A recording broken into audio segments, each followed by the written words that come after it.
조인섭 변호사의 상담소.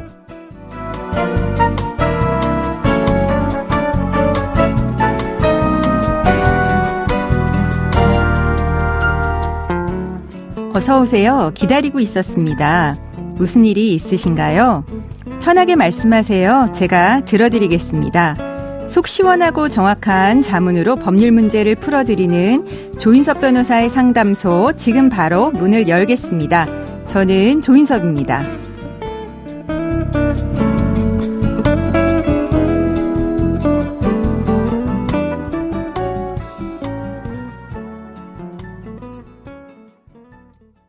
고민이 있을 땐 언제든 문을 두드려주세요. 당신을 위한 로하우스 조담소 문지영 변호사와 함께합니다. 안녕하세요.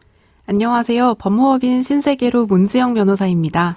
네, 오늘은 어떤 고민이 기다리고 있는지 먼저 사연부터 알아보겠습니다.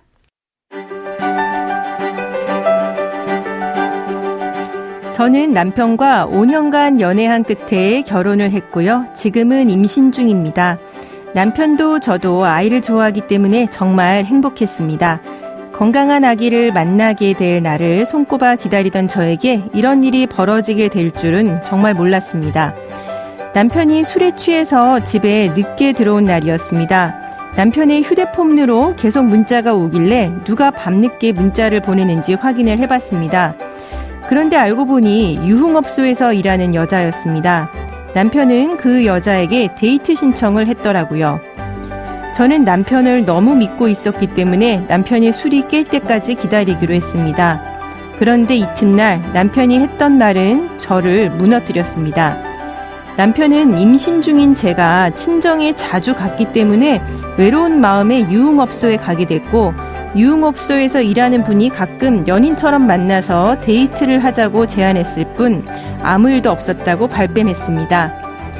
그런데 남편의 카드 결제 내역을 살펴봤더니 호텔에서 결제한 내역이 있었고 그 유흥업소 직원과 함께 간 거였습니다. 남편은 저에게 싹싹 빌면서 딱 한 번 실수한 것이니 용서해달라고 합니다. 저는 유부남인 걸 알면서도 남편과 관계를 맺은 유흥업소에 다니는 여자에게 위자료를 청구하고 싶은데요. 그게 가능할까요?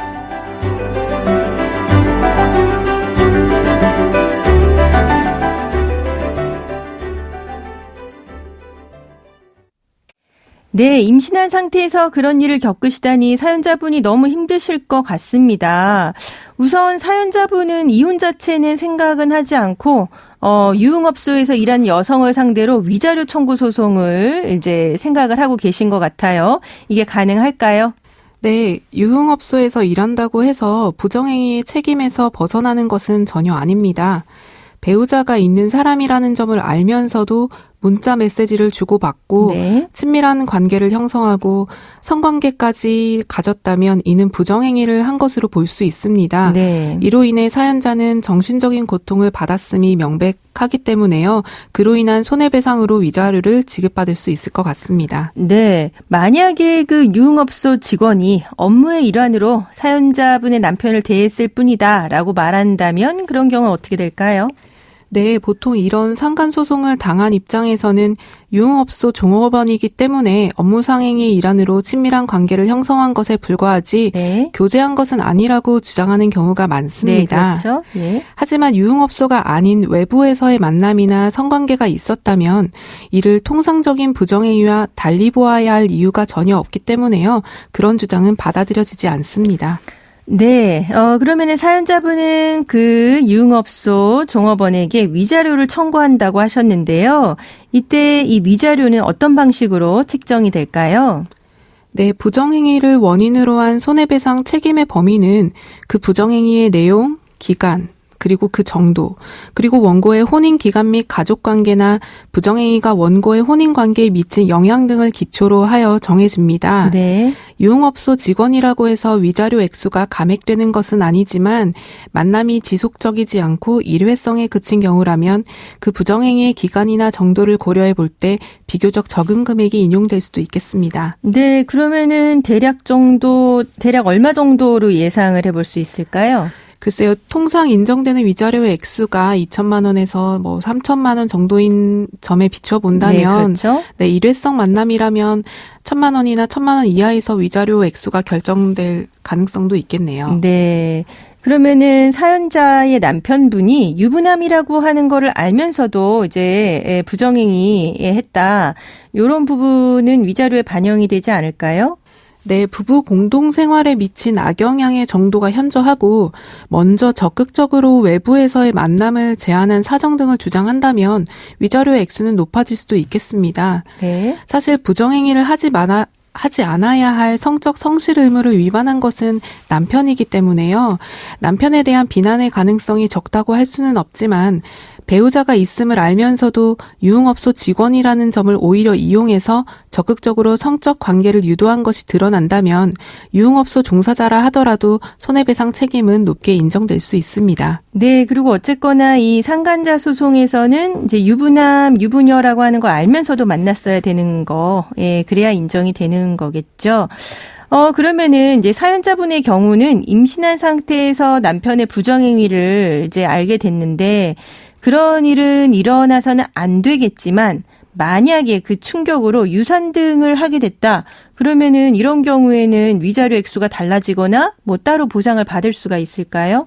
네, 손해배상이 인정되기 위해서는 그 부정행위와 손해 사이에 인과관계가 있어야 하는데요. 네. 그 부정행위 때문에 유산하게 되었다는 점, 그러니까 인과관계를 입증하는 것이 쉽지는 않겠습니다. 네. 하지만 만약 상간녀도 사연자가 임신 중인 사실을 알고 있었다거나 상간녀의 직접적인 발언이나 행동이 유산에 영향을 끼친 것이 입증이 된다면 그 부분이 위자료 액수에 영향을 미칠 수도 있겠습니다. 네, 위자료 액수에는 영향을 미칠 수 있을 것 같다는 거고요.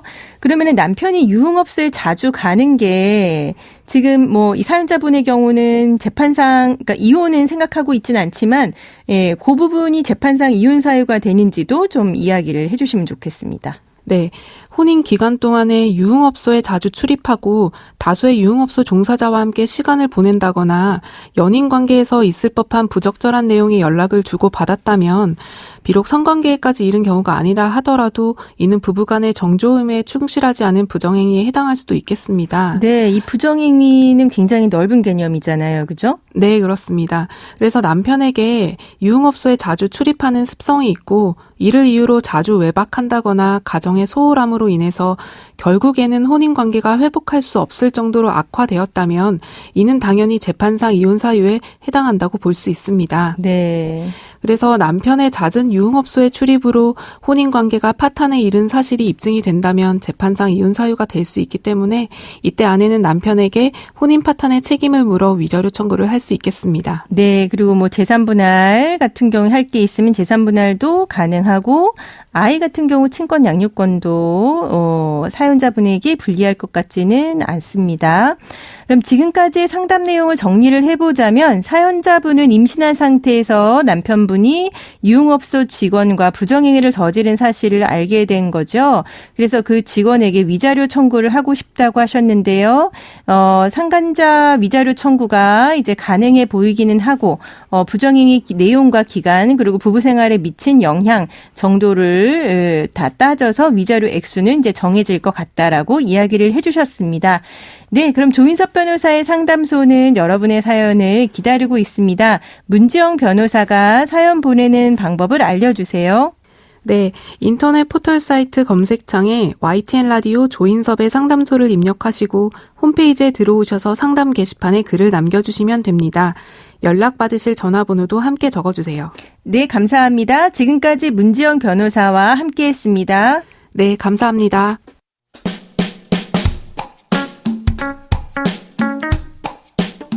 알아두면 쓸데있는 법률 이야기 알쓸법 시간입니다. 국립학교 설치령 개정안에 따라 지방 국립대학에 대학 통합 바람이 불고 있습니다. 학령 인구 감소로 매년 지원자가 급감하면서 존폐 기로에 몰린 어려운 상황을 벗어나기 위해서인데요. 앞으로 우리는 어떤 점들을 더 고민해 봐야 할까요?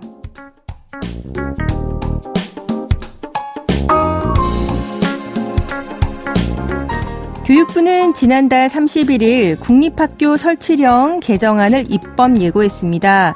이번 입법 예고에는 교육부 장관이 대학 구조개혁과 특성화를 위해 필요한 경우 2개 이상의 대학을 통폐합할 수 있도록 했고 대학 통폐합의 절차와 기준에 관한 세부 사항을 정했습니다.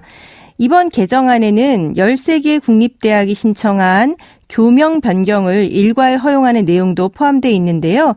신입생 충원난을 타개하기 위해서 비수도권 13개 국립대학이 교명에 국립을 추가하는 개명을 추진하는 겁니다. 이들이 대학이 교명 앞에 국립을 붙이려고 하는 것은 학령 인구가 급감해서 신입생 충원이 어려워진 데 따라서 국립대라고 하는 위상을 강조해 신입생을 유치하고 졸업생 취업률을 끌어올리기 위해서입니다. 인구 감소에 따른 현상 앞으로 더 심해질 것 같은데 걱정이 앞섭니다. 조인섭 변호사의 상담소, 조담소는 언제나 당신과 함께합니다. 끝곡으로 아이유의 블루밍 들려드리면서 저는 이만 인사드립니다. 지금까지 로이어 조인섭이었습니다.